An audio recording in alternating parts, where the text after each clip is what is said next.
What is going on, guys? Welcome to your 16th Java game development tutorial, and in this tutorial we're going to be building that method that compares two different display modes, and if they are, or pretty much if they match each other, the resolution, bit depth, and refresh rate all match each other, then it's going to return true. But if they don't match each other, it's going to return false. Again, this is a Boolean method. So let's go ahead, and we're pretty much building this method to compare the display modes that we have to our display modes that our graphics card has, right in here.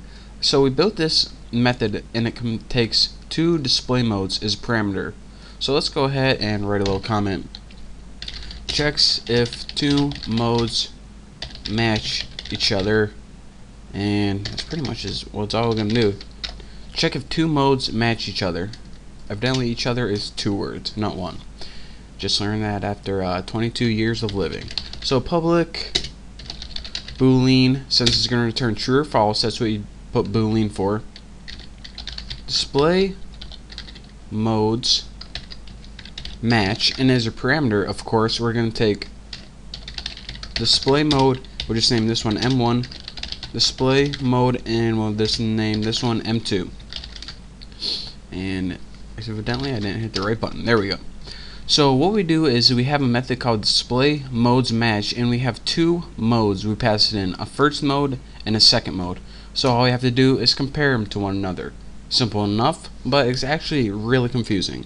We're going to have to make three separate if statements. One for the resolution, one for the bit depth, and one for the refresh rate.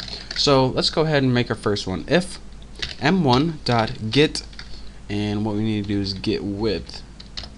Get width, I say width, there we go, is not equal to m2.get width. So if they're not equal, or if m1.get height is not equal to m2.get height, so if either of their height or width, I keep saying, I'm just going to say width from now on.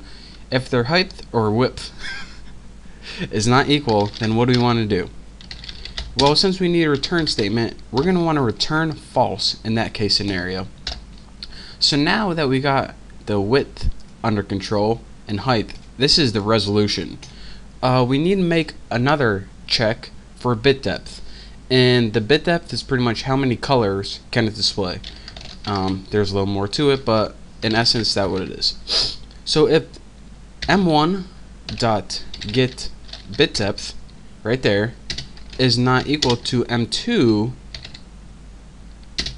actually before we do that, I need to tell you guys something about display mode dot bit depth multi. And what this is, if we hover over it, and it doesn't say it, but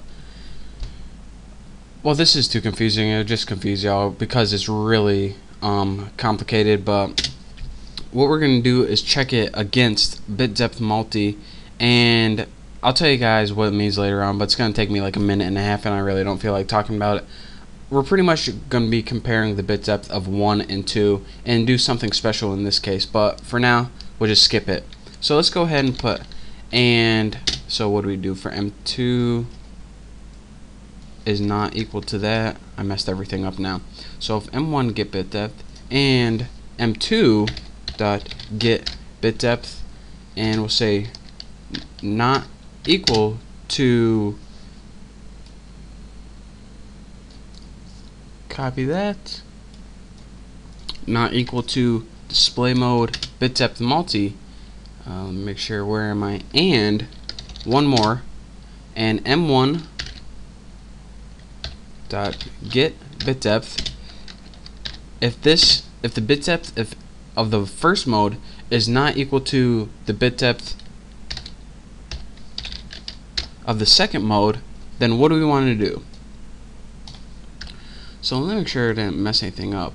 If the bit depth is not equal to this, and the bit depth is not equal to that, and m1 bit depth is not equal to m2 bit depth, what do we want to do?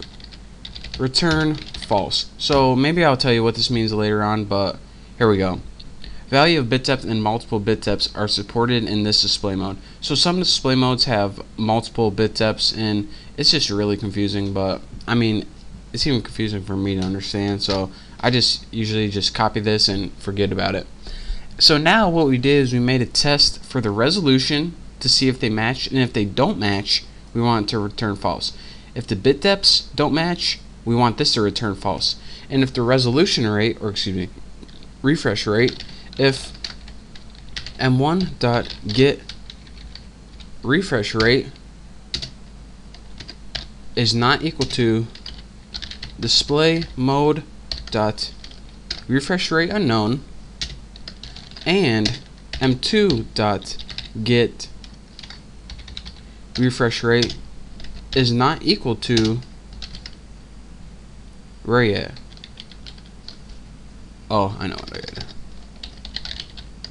Display mode dot refresh rate unknown and one more one, m1 dot get refresh rate is not equal to m2 dot get refresh rate.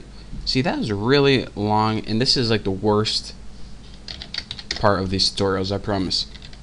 Return false. So now that we have all those weird tests that we need, and you actually need to type it in just like that, because pretty much when you work with resolution, bit depth, and a refresh rate on your computer, they have a bunch of weird things that you really only do this once, and no one actually really learns them. They just copy them from other people. And these are pretty much 3 tests. If pretty much this is all it's saying. If the first mode's resolution doesn't match the second mode's resolution, then we want to say false. If the first mode's bit depth doesn't match the second mode's bit depth, return false. If the first mode's refresh rate doesn't match the second mode's refresh rate, return false.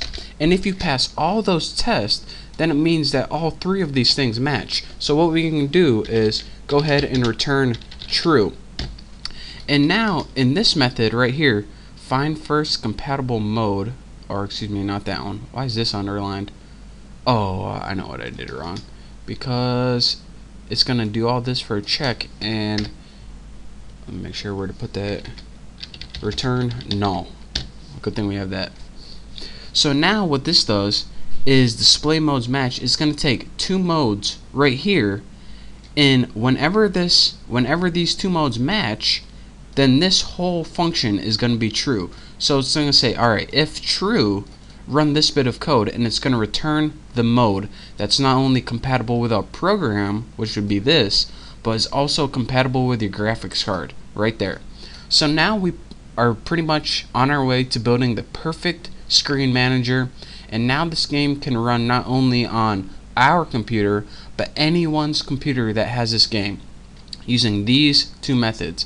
Find compatible mode and see if they match. So now we just got to do a couple more things in this class, and then we're ready to run our animation again and watch it with beautiful, no flickers at all. But for now, just pretty much copy this. We're never going to be really learning about this anymore, but if you want to, then go on the Java website, but just pretty much copy this, and you're ready to move on to the next tutorial, because we're done with this finally, because it pretty much sucks. So thank you guys for watching. In the next tutorial, we're going to be building a method to set full screen. Don't forget to subscribe, and I'll see you next time.